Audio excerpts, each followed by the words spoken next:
In 2002, LEGO released the Jango Fetts Slave One alongside the Attack of the Clones movie. It was the first and only time that we ever saw this version of the fire spray. But then, nothing. Decades passed as we watched Boba get countless remakes of his version of the Slave One, however Jango is left out to dry. That was until out of nowhere on May 1st of 2025, LEGO Star Wars released the UCS Jango Fetts Starship. So in this video, I'll be putting both sets head to head to find out which Slave One comes out on top. Let me know down below in the comments which version is your favorite and make sure to leave a like on this video. But let's move on to the minifigures. Now both copies of this Slave One have the exact same lineup of minifigures, being a Jango Fett as well as a young Boba Fett. However, there's definitely some clear differences and a clear winner when it comes to this category. Starting off with the most notable minifigure from each set being the Jango Fett. On the left, we have our Jango Fett from the 2002 version of the Slave One, and it definitely shows in the reflection of the minifigure. However, that's definitely not a bad thing. Personally, I am a huge fan of the OG style of Boba Fett and Jango Fett, and I think it looks great here. That being said, the 2025 version of the Jango Fett minifigure definitely clears the OG version, with more detailed and updated printing, as well as printing on the arms and legs and even the back, and just having an overall cleaner helmet print. Not to mention, this minifigure also includes a rangefinder, and the backpack is separate from the helmet. Speaking of the helmet, that can be removed to reveal the faces below. Now, something great that the 2002 version of this minifigure does that the 2025 version does not is the balaclava head, as well as also having the comlink system on the head, which is something lacking from the UCS version. But the UCS version of Jango has an alternate face print, while the other one does not. And while the 2002 version of Jango Fett definitely holds a special place in my heart, I have to give the win to the 2025 version of Jango Fett just because of the accuracy and detail. But it would appear that accuracy and detail has gone out the window for our next minifigure.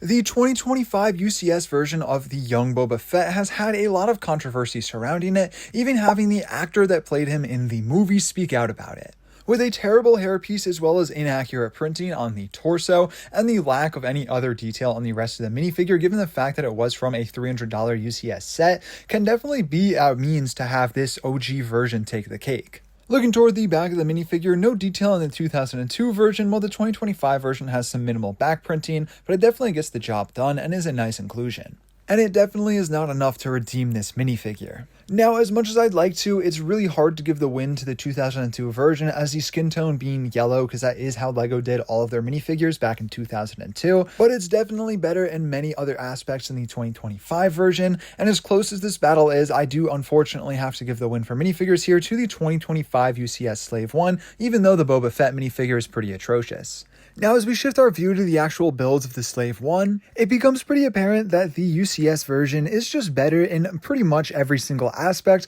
However, you would be kind of surprised by how well the 2002 version can hold up to the UCS scale, so let's take a closer look at some different categories, starting with the playability. Something that the 2002 version does very well is having all of these different compartments and doors that can fold down as well as folding back up all over. Your one up top can hold these missiles, and well as having some extra space, and there's even this small compartment near the nose of the ship that you can open and close and put your pistols or just whatever you want in. Continuing to work our way down, you move on to the blasters on either side of the ship, and they both move independently up and down, a very nice and fun inclusion. And next is probably my favorite play feature throughout this entire set. If you remove this door here, you can pull out this massive gun that kind of folds out of the side with all of these missiles on the front.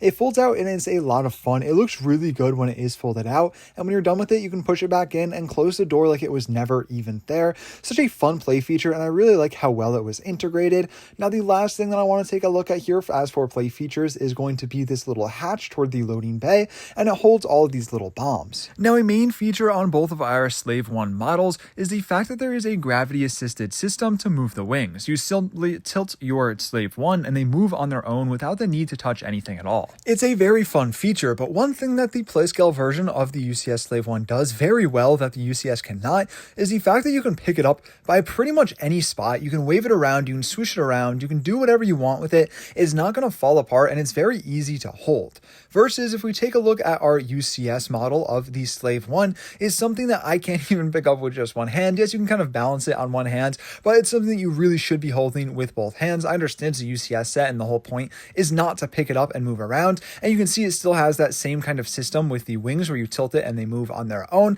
It's just something that's not very easy to maneuver around, and definitely isn't a set that should be swooshed around and played with, as fun as it is. And onto the play features that are present in the UCS Slave One, there are pretty far and few, but there's definitely some high points.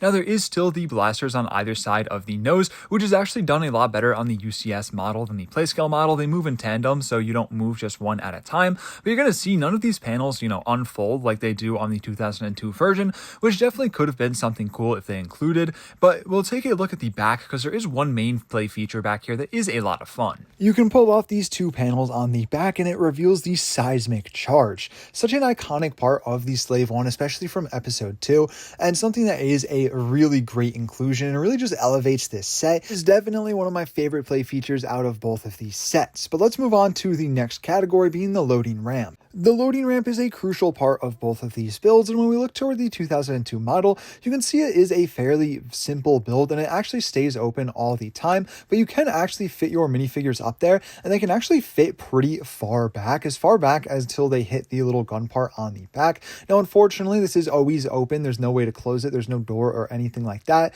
I suppose you can flip this little hatch up, but that's just not what it's meant to be, and I think it is nice that it is open. I would rather it be open all the time versus it being closed all the time, but it definitely is lacking in many ways, especially when comparing it to the UCS version. And speaking of the UCS version, I think this is one of the most satisfying and well-hidden play features of all time. You simply push down and it opens up. It is so nice in my opinion.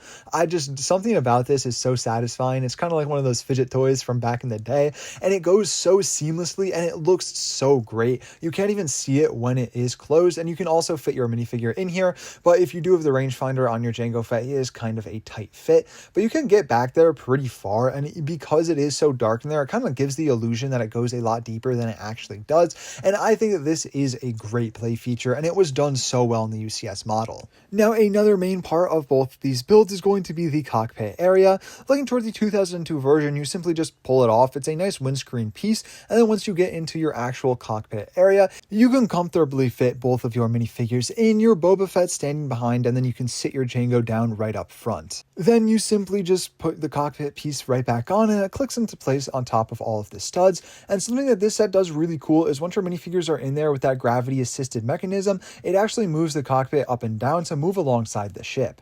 Now, as we move on to the cockpit of the UCS Slave One, once again, a beautiful windscreen piece that comes off very easily and then reveals the inner side of your cockpit. Of course, this being a UCS set has a much more detailed and spacious interior. This main part where Jango and Boba Fett pulls out with 3 seats, but even then, there are more seating with this small back door that removes and gives you access to the back of the ship, as well as 2 seats that sit below, and also adds a lot more space if you wanted to put more minifigures in this ship. Unfortunately, there are only 2 minifigures, but you could stand your Boba Fett down there, I suppose, or sit your Jango Fett down there if you wanted, and they look really good in those seats.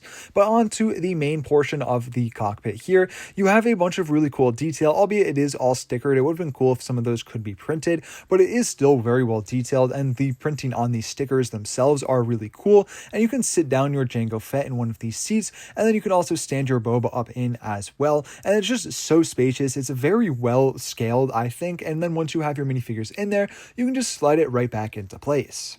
It uses a little rail piece and then it holds it in place, and I think it looks so good once it is all put together. And once they are sealed up in the cockpit, they look really good in my opinion. I think they look sick inside of there, but this brings us to our next category. Now, this is a very one-sided battle as the UCS version is made to be displayed versus the 2002 set. First of all, just being not a great design because it is from 2002. Don't get me wrong, it's very good for the time, but definitely outdated when compared to our 2025 model. And given that a UCS set is meant for display, it's the whole part of the set, the whole reason that it was made in the first place.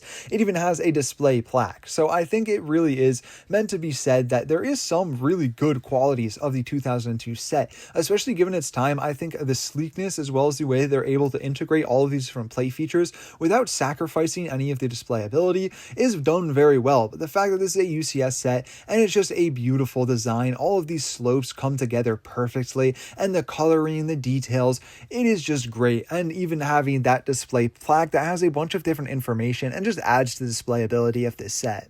And as we make our way back up, you can just see all of the great craftsmanship throughout this build, all of the slopes, the details with all of the different stickers, and just getting the shaping down perfectly, in my opinion, and just all of the different techniques that were used to put this together all make up this great model. Now, when you bring it to the side, it becomes even more apparent, because when you look at the 2002 model with the limited pieces, it does have a pretty odd shape and isn't able to capture the actual essence of the Slave One in the way that the UCS version is, and it's totally understandable given the fact that this is a UCS set, so maybe the displayability category is a little one-sided for this comparison, but even when you look into the level of detail put on this model, it just wins in a landslide. And this becomes most apparent when you come around to the back. I mean, I guess I could say they tried. They put some of those orange pieces for the thruster, and it looks okay, I guess. No, it really doesn't. All of these open blank studs on the back, but it does make sense. It's not really this is being a spot that you're going to see, but when you look toward the UCS version, it just looks so great from the back with all of the different thrusters as well as the integrated play features that we talked about earlier, and just how everything comes together and is tiled off, and you don't really see any back studs facing out, which definitely gives some extra points to the design of this Slave One. Now, the last category that we're going to be taking a look at is the price. And starting off on the left, as this is a set from 2002, quite the hefty price tag, especially because of this OG Jango Fett minifigure going for about $350 to $400 on its own, but the price of this set being about like $1,200 sealed in box versus our UCS model, which is just $300 now, as it is just a new release from LEGO. And at that very expensive price tag for the 2002 version, yes, I suppose you could find a used copy for around $450 about that, but just the fact that this minifigure goes for so much, and don't get me wrong, it's a great minifigure, but when looking toward the newer model of the Slave One, I think it is just definitely the better frugal way to go about getting your hands on a LEGO Slave One, as you know, you don't really want to spend all that money on an outdated version unless you're a big fan. Now, as for my closing thoughts when it comes to these two sets, I think there's obviously a clear winner, especially when the price is brought into it, given the fact if you were to get one of these sealed in box, you could get 3 or 4 of these, about 3.5 of the UCS Jango Fetts Slave One for the price of one 2002 Slave One. And I think that alone answers the question. The build, everything about this set and the build, in my opinion, is just better. Yes, this has the classic OG charm, but that really doesn't do enough for it to hold up to the amazingness of the UCS Jango Fetts Slave One. I think LEGO knocked it out of the park with this design. Yes, I do agree in the fact that the minifigures can be the one discrepancy there, especially because the OG Jango Fetts is just such a nice minifigure in my opinion. The classic Jango being so cool, such a nice figure, and one that definitely is the main reason that drives the price of this set, being about $400 on its own. But I do think, once again, you know, maybe buy the minifigure separately, don't buy the full set. Not to say you can't find one of these on sale, like a used copy for what, $300, about $350, but still then, for a used copy of this, you could get a new UCS Slave One, and I think maybe it's the recency, maybe it's the fact that the nostalgia isn't just there for me, because don't get me wrong, I still think this is a great set. I think the minifigures are phenomenal as well, but I think just the fact that this is a perfect UCS model, it's fantastic, and I think the build alone carries this through and makes it so the no-brainer winner of this comparison has to be the UCS Jango Fetts Slave One. But let me know what you guys think down below in the comment section of this video, if you own either of these sets and which one you think is better. And you know, when that new play scale version of the UCS Slave One comes out this summer, I'll definitely do an updated video comparing all 3 of these, and we'll see if that one can dethrone the UCS Slave One, if it will come in second place above the OG, or if it will fall in 3rd place and be worse than the OG version. I really hope that it isn't. I feel like LEGO would have to mess up pretty badly to not be able to beat the build of this, given that it's a 20-year-old outdated build, over 20 years ago now. So thank you all so much for watching. Stay safe. Drew signing out.